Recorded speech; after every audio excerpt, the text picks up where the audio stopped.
Hello everyone and welcome to my YouTube channel genius point 102 में आपका स्वागत है।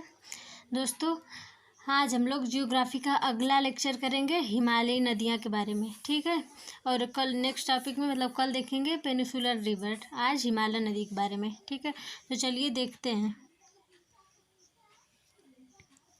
देखिए, सबसे पहले हम इसके पैटर्न प्रतिरूप के बारे में देखते हैं ना। तो पैटर्न क्या होता है? तो पैटर्न्स मीन्स पैटर्न इमेज जो नदी है और उस नदी की सहायक नदियाँ, कैसे कैसे इसकी सहायक नदी कौन कौन से, उसको हम पैटर्न कहते हैं। और ये 4 प्रकार का होता है, एक डेड्राइटिक, एक ट्रेलिस, एक रेडियल और एक सेंट्रीपिटल, ठीक। डेड्राइटिक को हिंदी में क्या कहते हैं? धूमाकृतिक वृक्षाकार, कि जैसे एक ये पत्ती है, वृक्षाकार वृक्ष के कारण ये पत्ती है, तो यहाँ की नदियाँ का अपवाह तंत्र इस एक इधर जा रही है, एक इधर जा रही है, तो इसको हम क्या कहते हैं? डेड्राइटिक नदी तंत्र, ठीक। एक जाली नुमा अपवाह है जिसे ट्रेलिस कहते हैं, इसमें सहायक नदियाँ समकोण पर कि ट्राइंगल पे काटती हैं, ठीक है।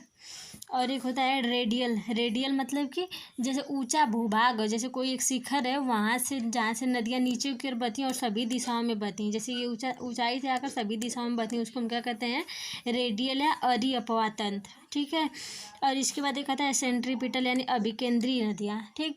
नदी अपने पानी को एक केंद्र कि झील में बहती है, जैसे एक असम का है, कौन सा? अरे कुबुल लामोजाओ, एक वो है ना, एक वहाँ पे जो झील है, वहाँ उस तरह वो सेंट्रीपिटल झील उसको कहते हैं, ठीक है। इसके बाद हम देखते हैं। और ये जो नदी अपवाह तंत्र होता है, नदी प्रणाली, वो 2 प्रकार की होती है, एक हिमालय नदियाँ और एक होती है पेनिसुलर कि प्रायद्वीपीय नदियाँ। तो हिमालय नदी और पेनिसुलर नदियाँ में क्या अंतर है? तो चलिए देखते हैं इधर। देखिए, जो हिमालय नदी होती है वो 12 मासी होते हैं, इसे साल भर पानी बहता है, ठीक है, साल भर पानी रहता है। जैसे इसका स्रोत क्या है? ग्लेशियर है, इसके साल भर पानी रहता है। लेकिन ये जो प्रायद्वीपीय नदियाँ होती हैं, ये मौसमी होती हैं, कि जब बरसात होती है तब इसमें पानी रहता है, बरसात सूखा रहेगा तो नदियाँ सूखी रहेंगी, ठीक है। इसके 3 प्रमुख नदियाँ कौन कौन से थे? सिंधु है, ब्रह्मपुत्र है, गंगा है। गंगा जो उत्तर में बहती है हिमालय की, वो सब नदियाँ हिमालयी नदी हैं। और इसकी कौन कौन सी है? जैसे नर्मदा है, ताप्ती, गोदावरी। ये कौन सी नदी है? कि ये पश्चिमी घाट की नदियाँ हैं, और ये उत्तर कि उत्तर में, ठीक है। और चलिए अब इसके बाद देखते हैं सिंधु नदी के बारे में। पहले इसके बारे में देख लेते हैं थोड़ा सा। हाँ, चलिए यहाँ से देखते हैं।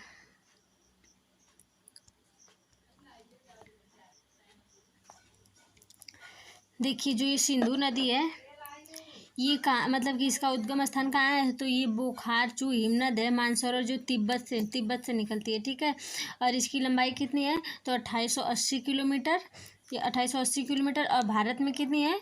तो 1114 किलोमीटर। पूरी लंबाई 2880 किलोमीटर, और भारत में कितना इसका कितनी बहती है? तो 1114 किलोमीटर।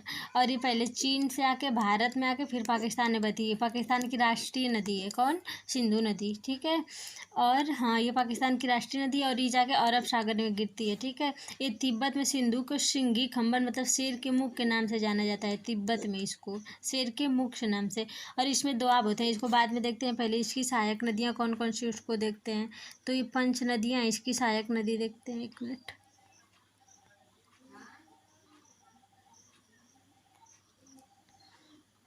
इसकी सहायक नदियाँ कौन कौन सी है? तो एक है झेलम है, चिनाब है, रावी है, ब्यास है, सतलज है, ठीक है। तो देखते हैं। देखिए, जो झेलम है उसका पुराना नाम क्या है? तो बितास्ता है। झेलम का पुराना नाम क्या है? बितास्ता, बितास्ता, ठीक है। इसका पुराना नाम पुराना नाम बितास्ता है। इसकी उत्पत्ति कहाँ से हुई है? तो बैरीनाग, जम्मू कश्मीर से हुई है। ये भारत और पाकिस्तान की सीमा पर बहती है, ठीक है। और जो ये है श्रीनगर का जो बुलर झील है, वो झेलम से उसका पानी मिलता है। बुलर झील को अपना पानी झेलम नदी से ही मिलता है, ठीक है। और जो चिनाब नदी, उसका प्राचीन नाम क्या है? अश्किनी है, अश्किनी। और इसका ओल्ड नेम क्या है? तो ब्यात है। झेलम का ओल्ड नेम क्या है? तो ब्यात है। इसका उद्गम स्थान कहाँ से है? बारालाचाला दर्रा से हुआ है, ठीक है, उद्गम स्थान। ये सिंधु नदी की सबसे बड़ी सहायक नदी है, कौन सी? चिनाब। और रावी का पुराना नाम क्या है? तो परुष्टी है। और इसका उद्गम स्थान कहाँ है? तो रोहतांग दर्रा से है, ठीक।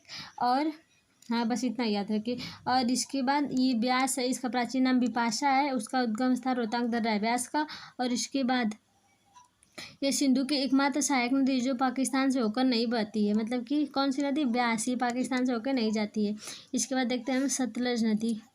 सतलज का प्राचीन नाम क्या है, तो शतुद्री है, शतुद्री है। और इसका उद्गम स्थान राका झील मतलब मानसरोवर है, शिवकिला दर्रे से भारत में प्रवेश करती है। ठीक है, ये दाहिने किनारे की सहायक नदियाँ कौन कौन सी है, श्योक है, गिलगित है, हुंजा है। ठीक है, पश्चिमी नदियाँ सिंधु की सहायक नदी, ये पाकिस्तान में मिठानकोट में सिंधु नदी से मिलती है। कहाँ पे, मिठानकोट में। ठीक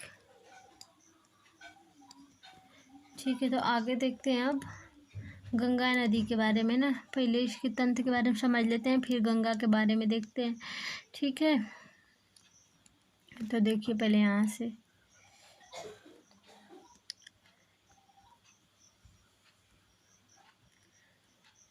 देखिए, पहले ये यहाँ से शुरू होती है। यहाँ से क्या नाम है, यहाँ से मतलब कि सतोपद हिमनद से, या इसको क्या कहते हैं, सतोपद हिमनद ग्लेशियर। ठीक है, यहाँ से पहले हमारी कौन सी नदी, मतलब अलकनंदा, अलकनंदा आती है। फिर ये कहाँ पे आके मिलती है, जो विष्णुप्रयाग है, यहाँ पे कौन सी नदी मिलती है, तो धौली गंगा, यहाँ पे धौली गंगा मिलती है, तो इसको क्या कहते हैं, विष्णुप्रयाग, विष्णुप्रयाग। फिर आज से आगे आते हैं तो इसको क्या कहते हैं, नंदाकिनी, यहाँ पे कौन सा प्रयाग बनता है, तो नंद प्रयाग बनता है। फिर इसके बाद जो पिंडार नदी है, पिंडार नदी मिलती है, तो यहाँ पे कर्ण प्रयाग बनता है, यहाँ पे कर्ण प्रयाग। ठीक है, कर्ण प्रयाग किस नदी के मिलने से, पिंडार नदी को। ठीक है, फिर इसके बाद रुद्रप्रयाग किसके बनता है, तो मंदाकिनी नदी से मिलने से, और नंदाकिनी से मिलने से नंद प्रयाग, और मंदाकिनी बनने से रुद्रप्रयाग। फिर इसके बाद अलकनंदा आ गया थी, जो देवप्रयाग से मिलकर हमारी गंगा नदी भागीरथी मिलती है, तो यहाँ पे कौन सा प्रयाग बनता है, तो देवप्रयाग बनता है। फिर यहाँ से आके गंगा नदी बन जाती है, कौन, अलकनंदा यहाँ से आती है। पहले धौली गंगा मिलती है तो विष्णुप्रयाग बनता है, फिर नंदाकिनी मिलती है तो नंद प्रयाग बनता है। फिर पिंडार नदी के मिलने से कर्ण प्रयाग बनता है। फिर रुद्र नदी के मिलने से मंदाकिनी, मतलब जो रुद्रप्रयाग है, रुद्रप्रयाग किससे बनता है, मंदाकिनी नदी के मिलने से। फिर ये अलकनंदा आती है, भागीरथी से मिलने पर देवप्रयाग बनता है। फिर यहाँ से आके गंगा आगे निकलती है। ठीक है, फिर इसके बाद हम देखते हैं गंगा की कितनी सहायक नदियाँ हैं, तो गंगा कैसे कैसे चलती है, तो देखिए यहाँ पे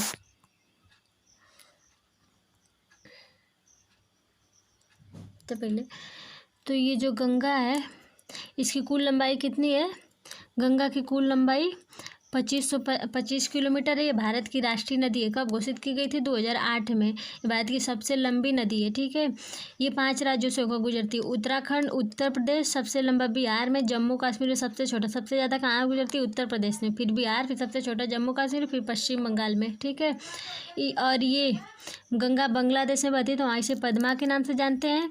ठीक है, और इसको मतलब कि इसको बोतल में रखने पे इसके पानी मतलब कि गंदा नहीं होता, इसमें कीड़ा नहीं पड़ता, क्योंकि इसमें यहाँ पे बैक्टीरियोफेज नामक वायरस पाया जाता है। ठीक है, और इसकी सहायक नदियाँ गंगा नदी, ये यमुना, ये कितनी है, तो ये 1317 किलोमीटर है। ये गंगा नदी की सबसे लंबी सहायक नदी, मतलब सबसे बड़ी सहायक नदी है।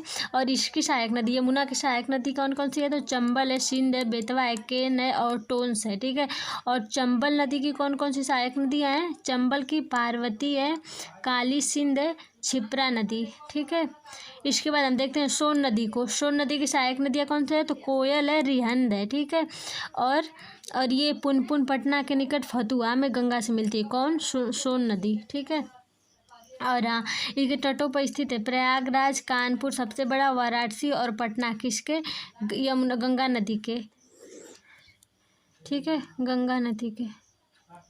इसके बाद हम देखते हैं हमारी ब्रह्मपुत्र नदी, उसकी लंबाई कितनी है, 2900 किलोमीटर। यह भारत में 916 किलोमीटर बहती है, मतलब इसका पानी 1216 किलोमीटर रेंज में इतना बहता है। ठीक है, इसको तिब्बत में से यारलुंग या सांगपो नदी का तिब्बत से इसकी उत्पत्ति हुई। ठीक है, और अरुणाचल प्रदेश में इसको दिहांग और शियांग के नाम से जानते हैं। ब्रह्मपुत्र इसे असम में जानते हैं, और बांग्लादेश में इसको जमुना के नाम से जानते हैं। ठीक है, ये नामचा बरवा में यू टर्न ले लेती है, और असम में दक्षिण की ओर जो धुबरी नामक स्थान है वहाँ दक्षिण से मोड़ जाती है ना। 1 मिनट रुकी। अब देखिए सब देख लेते हैं। विश्व का सबसे बड़ा नदी द्वीप कहाँ पे है, तो माजुली नदी द्वीप है, और इसका उद्गम स्थान इसको पढ़ लीजिए, अंगशी ग्लेशियर से जो ये, और ये पद्मा और जमुना मेघना बन जाती है। और विश्व का सबसे बड़ा डेल्टा सुंदरवन डेल्टा है जो सुंदरी वृक्ष से पाए जाते हैं। ठीक है, इसकी सहायक नदियाँ कौन कौन सी है, तो लोहित है और धनसिरी है किसकी, ब्रह्मपुत्र की। ठीक है, और इसके दाहिने किनारे सहायक नदियाँ दिबांग, कामेंग, मानस, टेस्टा, सुबनसिरी है किसकी, तो ब्रह्मपुत्र नदी की। तो चलिए, थैंक यू सभी को, और हम अपना लेक्चर यहीं पे समाप्त करते हैं। और हाँ, वीडियो को थोड़ा लाइक वाइक भी किया करिए, और चैनल को सब्सक्राइब करिए, शेयर भी करिएगा वीडियो को ध्यान से। ठीक है, और अगर आपको जो भी डाउट हो तो कमेंट सेक्शन में बताइएगा। ठीक है, हम उसको सुधारने का प्रयास करेंगे। ठीक है, बाय बाय, ख्याल रखिएगा अपना।